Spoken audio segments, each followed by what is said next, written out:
Hey everyone. Okay.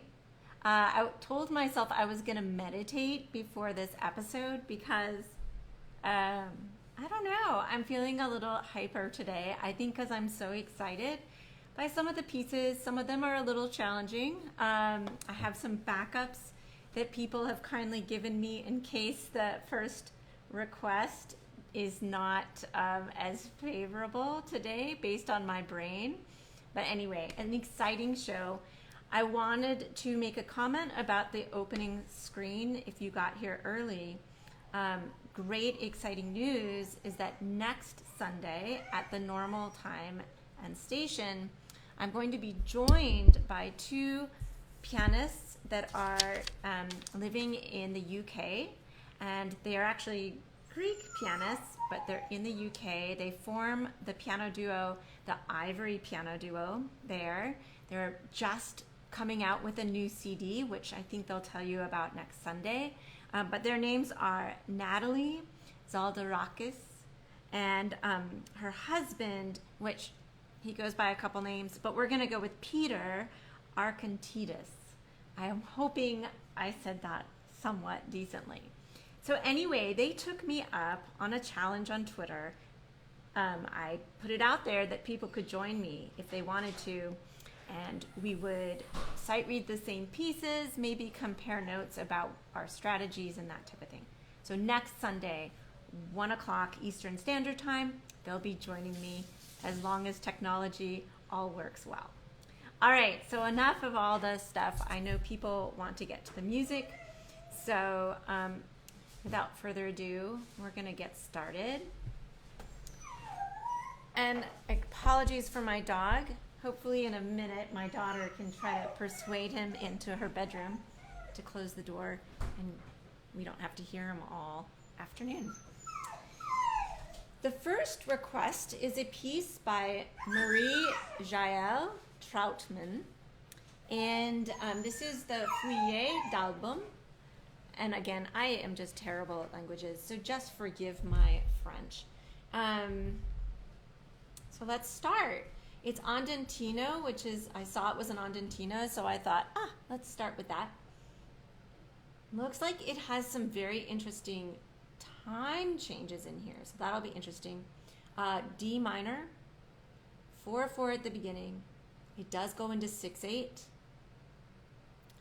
and then 4/4, and then 2/4, and then 6/8. It's all over the map.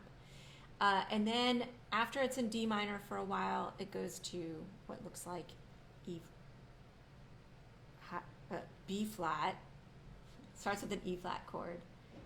And it looks like time stays the same. And then it goes back to D minor. Anyway, lots of changes. And there's one really nasty passage on this page 6. But as I look at it, the hands are exactly the same, just an octave apart.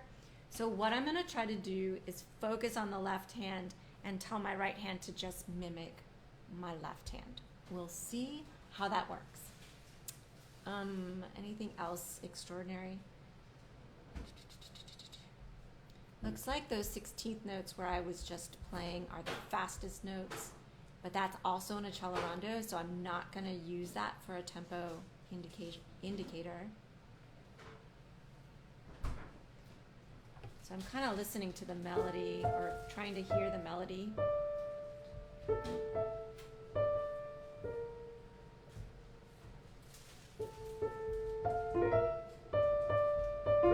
And then it goes into 6. Okay. So that's what we're going to do. 1, 2, 3, 4.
go. That was actually a really beautiful piece. I don't think I've ever even heard any of her music, so that was a treat. If you hear funny sounds in the background, we're having eggs frying. It's very exciting. Okay, so that was a really lovely first start, and I'm kind of looking for comments. There we go. Oh, yay! Helene is here. Hello. Helene is here from France. I don't know if her husband is joining her. My guess is he is. He usually is. All right, and that was actually their request, so that's awesome. I'm glad I could do that. Their next request was the Moments musicaux by Rachmaninoff. Now, I have to tell the truth. They requested 3 and 5. 3 I have read through before, so I think I'm going to hold that one until later, since that would be somewhat cheating, and we can't cheat, right? So I am going to read the 5th one, which I don't think I've ever read. And I'm definitely not reading the other ones because they're crazy. So here we go. The Moments musicaux number 5 in D flat major by Rachmaninoff. This is thankfully an adagio. Actually, a lot of the ones today are adagio, so maybe that's my saving grace. So we've got a typical Rachmaninoff left hand. Really gorgeous. My guess is it will get a little bit denser as we go. A little more dense, a little denser. And then you've got this melody in the right hand. Of course, because we're in 5 flats, we're going to have some double flats in there. Left hand looks like it's going to carry the accompaniment throughout. And it really, the harmony moves slowly, so I'm going to try to, as soon as I grab that harmony in the left hand, move to concentrating on the right hand melody.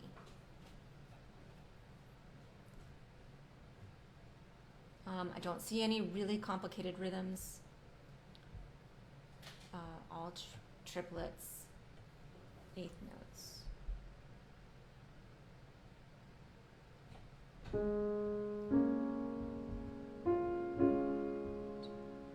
That's what I think I'm going to do. 1, 2, 3, 4.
beautiful Rachmaninoff. That was a treat to play. So, yeah, thank you for recommending that. And that'll have to be added to one of my lists of pieces I want to learn. That's really gorgeous. I had a little, it's tricky because I was feeling very picky about how my left hand felt, and I wanted it to be even more smooth and beautiful. But then I had to remind myself, Erica, you are sight reading. It's quite all right. But anyway, all right. Now, moving on. What's next? Oh, I so want to play that other Rachmaninoff, but I won't right now. I'm going to restrain myself. Okay, the next piece on the program, I believe, it was a request by a colleague of mine at Radford University, and this is Franz Liszt's En Rêve, so in a dream. We go from 5 flats to 5 sharps. And it looks like it's going to be in B major. And left hand accompaniment, right hand has the melody. Some interesting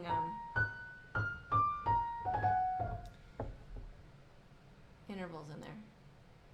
The second page, the left hand gets a little spread, so that'll be interesting. But the right hand there is really quite simple, so hopefully I can free up my brain. Second line, I want to note that the left hand goes to treble clef. I could easily see myself botching that up. And the left hand is going to keep going up in the register and get really chromatic.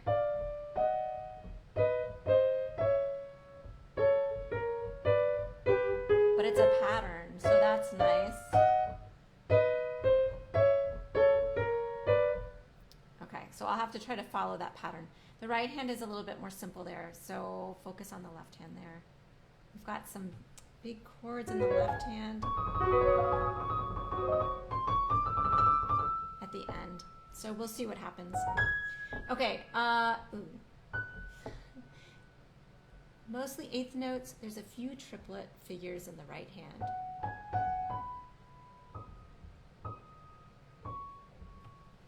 "96 for the quarter note.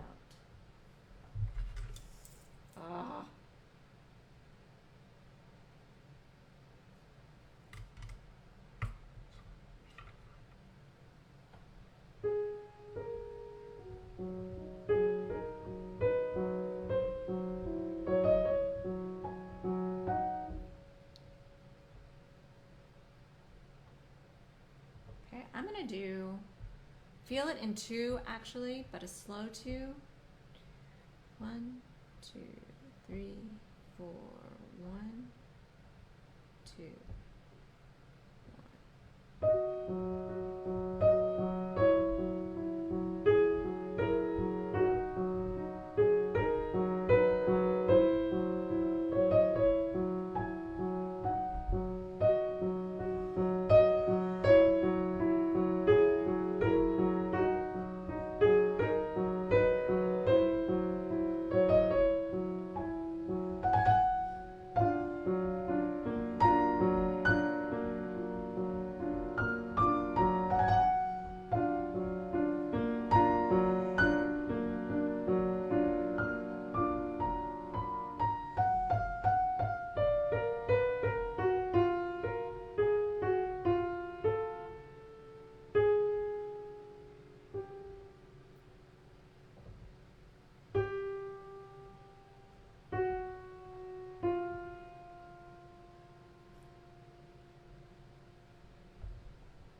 wow, that was very different. I've actually played, I think now, 2 other Liszt pieces that have surprised me. This is another one of them. It seems very ethereal and not obviously too complex, but there are some twists of harmony in there, especially at the end there, that are very intriguing. So that was Liszt's En Rêve. So that was great. So thank you, Dr. Cataldi. I should call him Dr. Cataldi. Okay, next on the request is another, this is actually a student from Radford University, and he actually originally requested an etude by Mendelssohn. And I took a quick glance at it as I was putting together the program today, and I looked at it and I freaked out. So kindly, he gave me an alternative. So I'm going to flip past the Mendelssohn right now, and we're going to actually go to his backup, which was Clara Schumann's Andante and Allegro, which is her second romance, I think from Opus 11? Yeah, Opus 11. So we're going to go with this one today. Maybe someday, if I'm feeling in a really grand mood, we will attempt the Mendelssohn. Okay, looks like G minor, Andante, yay, but there is an Allegro in the title, so I have to be a little wary. Got lots of syncopations. Melody at the beginning is in the left hand. The right hand is quite chordal, so I'm going to probably try to use my ear. Looks like we've got parallel melody in here, kind of a duet.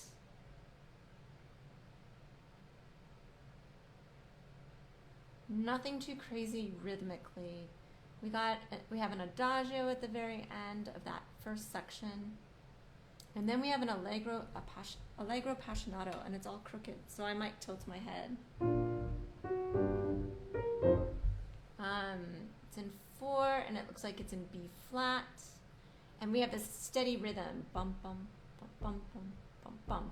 So it looks really busy on the page, but what I'm going to do is really try to concentrate on capturing the chords and using my ear again. Because with Clara Schumann, I'm grateful that I can tend to predict the harmonies a little bit better. I probably shouldn't admit that. Okay, then it goes back to the beginning material. Looks like with some twists. So I'm excited to play it.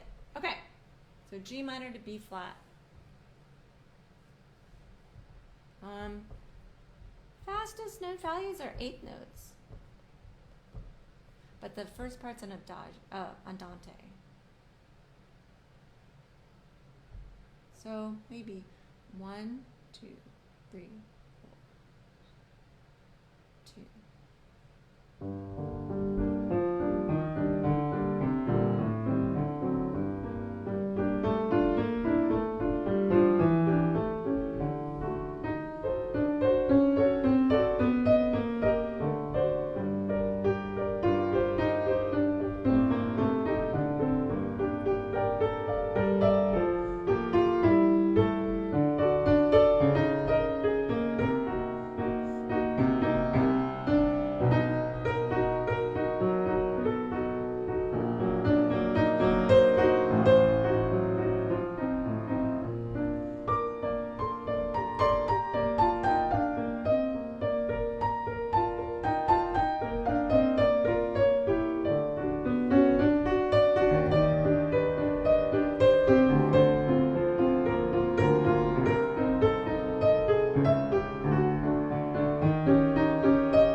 Good old Clara. She's straightforward, but not completely straightforward. That's another piece that I think I would love to learn someday. Yay. So, Terrence, I hope that was okay for you. Again, I'll try to do the Mendelssohn maybe one of these days, or maybe I'll just do it for you in a lesson when it's not being publicized or streamed. All right, next on the list, I'm kind of checking time here. I think I'm doing pretty well, actually. The next piece is a request from last week, actually, that didn't make it. So this is Cyril Scott's two Pierrot pieces, and it's the first one that I'm going to do, which is Lento. Guess how many flats we've got? 5, because that's the thing for today. So D flat major. I remember I read something else by Cyril Scott like 2 weeks ago, I think, and harmonically it was a little bit on the edge for me, a little challenging. So we'll see if this is any easier after having read one of his stuff before. Lots of thick chords in the right hand, but they're kind of filled in octaves. But that's the problem, is like I can see the outer note of the octave, but the big quandary, of course, is what the inner notes are. So, but I think I'm gonna mostly focus on those octaves. And see, I can't trust my ears so much with Cyril Scott to fill it in myself. That's kind of one of my issues. That's okay. Okay, all eighth notes.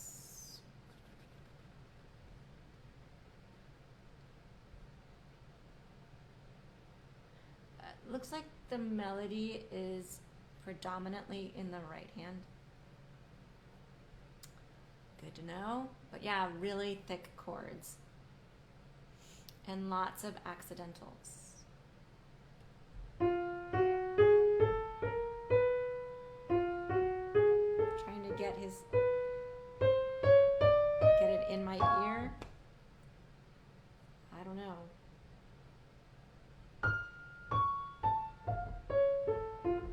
Oh. That kind of gives me a clue, perhaps. Okay, tempo.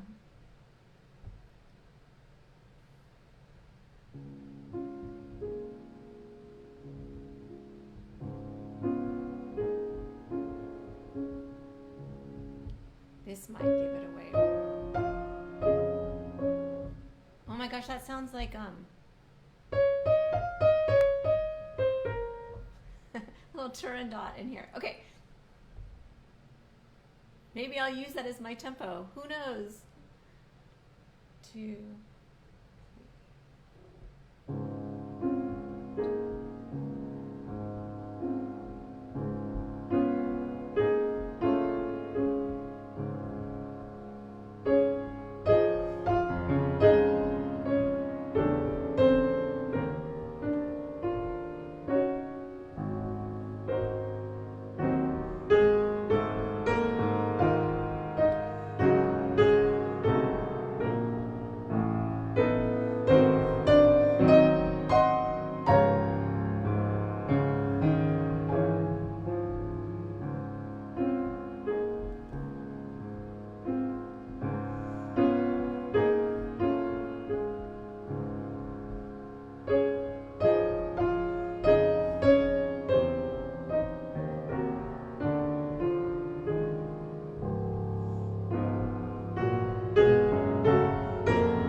liked that. I'm not a big fan of Turandot, but I really liked actually that theme in that context. So that is really, really cool. Okay, so that was Cyril Scott's, I think. Yeah, his first of the 2 Pierrot pieces. Okay, next piece is one that actually I came across this week. And so this is on my wish list. And I think I was listening to recordings of the pianist Eileen Joyce. And she has this whole like compilation of all these pieces by composers I've never heard of. I think they were like encore pieces. And there was a set of pieces by, what's his first name? Riccardo Pick-Mangiagalli. And so I'm curious about this. So this is his Preludio from his Preludio e Toccata. I have no idea how it's going to go, but it looked doable, so that's why I decided to do it. Looks like it's in, excuse me, D major. There's some interesting rhythm things in here. It says, it's marked molto vagamente, e quasi improvvisando. So I like that too, because that means I can improvise tempos. It's in 3. Lots of combinations of duple, triple, so 1, which sounds lovely.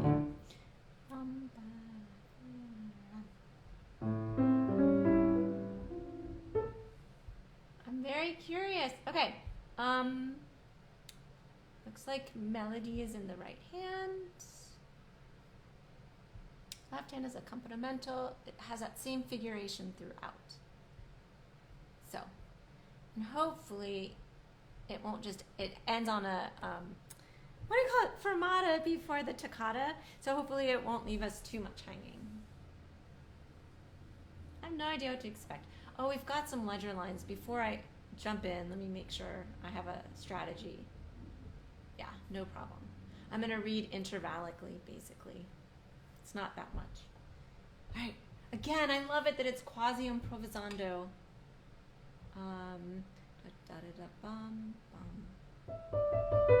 That's going to choose my tempo right there. 3, 2, 2, 3.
wish I could read the Toccata, but I'm not going to do that. I am not brave enough to do that.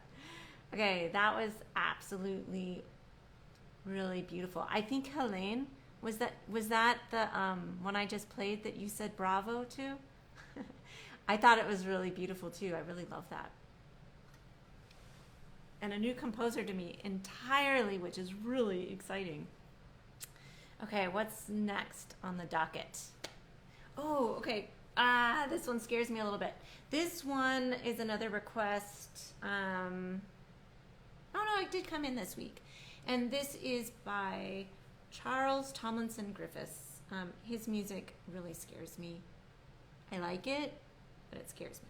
And I believe this is from a set of pieces called Roman Sketches, Opus 7. And I believe that they are also played by orchestra too. Could be wrong. This suite involves, there's a peacock one too that I think is quite well known. I am so ignorant of a lot of music. There's so much out there. So I feel really a little bit embarrassed sometimes on this show because I feel like I should know this stuff. Oh well. Okay, this is in 7/4, 8/4. It's Tranquillo. The actual score is not real great, unfortunately. The lines are a little bit iffy, so that's my excuse. So if I miss notes, I'll just blame that. Okay, there's lots of really interesting things in here. Yeah. In fact, I don't know if you can see this. Let's see if I can see what I'm showing you. No, I don't think I can. Forget it. Anyway, I'll try to show it. There's 4 lines at one point, so I don't know how that's gonna go. Okay, I'm not gonna try to obsess over that. When it is 4 lines, it's just 2 steves down here with the big chord, and then it moves up here and does stuff. So it's not that hard. I'll just need to wrap my head around that. We've got quintuples in here. Oh, this one passage. Jeez. There's several doozies in here. So let's see if I can figure out what it is.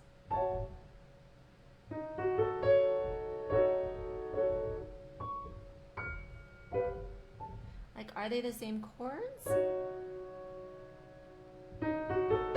Yes. Okay, well, I don't know. I'm just gonna really hope I can do it. Okay.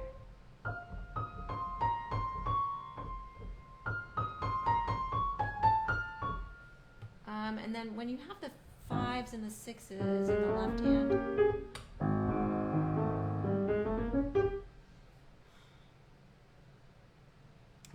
I'm just going to basically focus on getting the first note of the groups and just think positive thoughts. I don't know how this is going to go, people, but it's been a good show so far, so I'm good.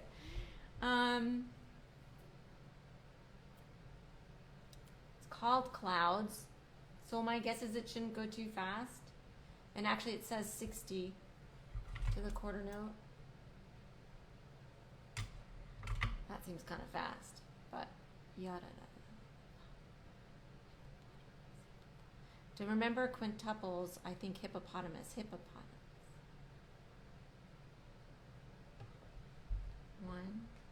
2, 7.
Gosh. Okay, so I had this realization about what makes a piece like this so challenging. A lot of the pieces I have the most trouble with are pieces that have longer measures and lots of accidentals. And so it's almost impossible for me in sight reading to remember what accidentals are there and which ones are there. So that's what makes this so tricky. And so most of the time I'm completely guessing. And because it's so chromatic, it's really hard for me to have any sense of what it's actually supposed to be. That's my excuse, at least. So there was that. That was Charles Thomlinson Griffin's Clouds. So that was kind of painful, but a good challenge. All right. I think what I want to end with, oh, trats. Let me see something. I wanted to end, no, you know what I'm going to do? I'm going to do something I shouldn't do. It's not really sight reading because I've read it before. But I want to because that was, it's like my dessert.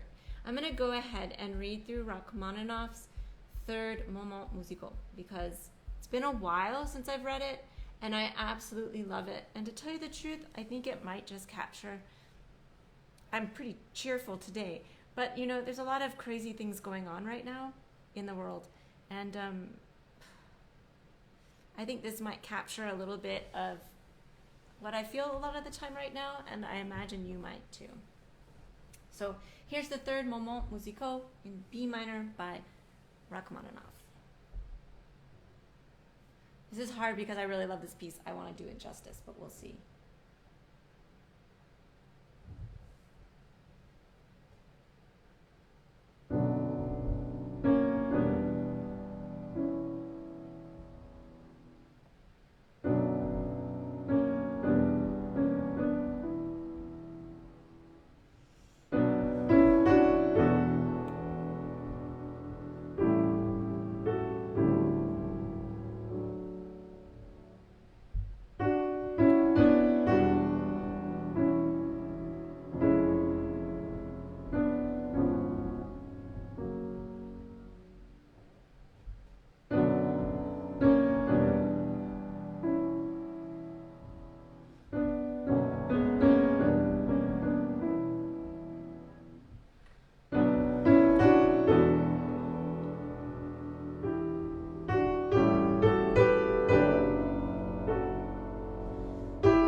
Oh dear. I'm ending this on a bit of a somber note. Sorry about that. But that did my soul some good, so I think I'm not going to regret it too very much. I'm getting verklempt. Okay, so then that's one reason I am grateful that I can sight read, because, you know, sometimes we just need to play music to try to get ourselves to a place spiritually or psychologically. And sometimes I can't do that with the music that I know really, really well, because I'm thinking too much about all the details. When you can sight read something like that, that's actually pretty straightforward to sight read, and it's so beautiful and so rewarding, it can really be healing. At least it is for me. So, okay, that's it for today's show. Please remember that next Sunday we have a special episode with the Ivory Piano Duo. I am so incredibly excited about this, and I saw that Natalie, who is going to be with us, was actually with us today. So hi, Natalie, and I'm so excited about next week. And if you have special requests, I'm not exactly sure how we're going to do it, and if you have ideas about how you think we should do this, because of course they're going to be in London, they're going to be in London, I'm going to be in Roanoke, Virginia, so we can't really play together, I don't think, but we can try doing different things. So we'll see what happens. But if you have ideas, like, do you want us to play the same piece because there'll be 3 of us. Do you want us all to try it? Or do you want us to do different movements of the same piece? Whatever, anything goes. So when you submit your request this week, just keep that in mind, that there'll be 3 of us here. And actually, yeah, you could submit duets. I see Natalie piped in. She and her husband could sight read some duets. So that's also an option. I'm afraid I can't read with them, I don't think. That wouldn't work, but all right. Have a good week, everybody. Thank you, as always, for joining me, and we'll see you next week.